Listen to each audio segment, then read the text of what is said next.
اب سلسلہ نوربخشیہ کو نوربخشیہ کیوں کہا گیا، اس حوالے سے اگر ہم تاریخ کا اور کتابوں کا مطالعہ کریں تو ہمیں یہ پتہ چلتا ہے کہ یہ جو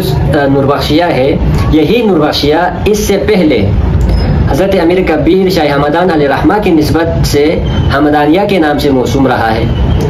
پھر ان سے پہلے جب ہم دیکھتے ہیں ان کے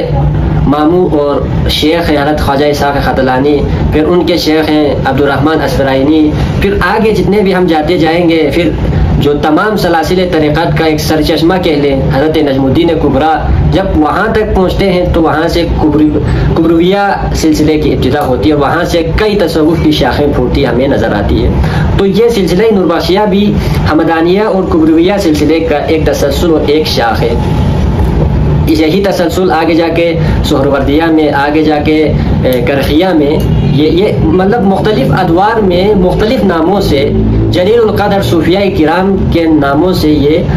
نام ہر دور میں موسوم رہا۔ اور حضرت معروف کرخی سے پہلے حضرت امام تقی علیہ السلام سے مولا علی علیہ السلام تک اور پیغمبر تک کے جو سلسلہ سند ہے اس کو سلسلۃ الذہب کہا جاتا ہے۔ تو اس کی نسبت سے سلسلہ ذہب پھر آگے مختلف ناموں سے موسوم رہا۔ یہ نام پہنچتے پہنچتے پھر شاہ سید علیہ رحمہ پہ پہنچا،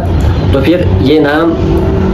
شاہ سید محمد نوربخش کی نسبت سے نوربخشیہ کہلائے جانے لگا، اور اس کے بعد سے اب تک نوربخشیہ کے ہی نام سے موسوم ہے۔ تو بیسیکلی اگر ہم یہ کہیں کہ سلسلہ نوربخشیہ کے بانی شاہ سید محمد نوربخش ہیں تو اس میں بیجا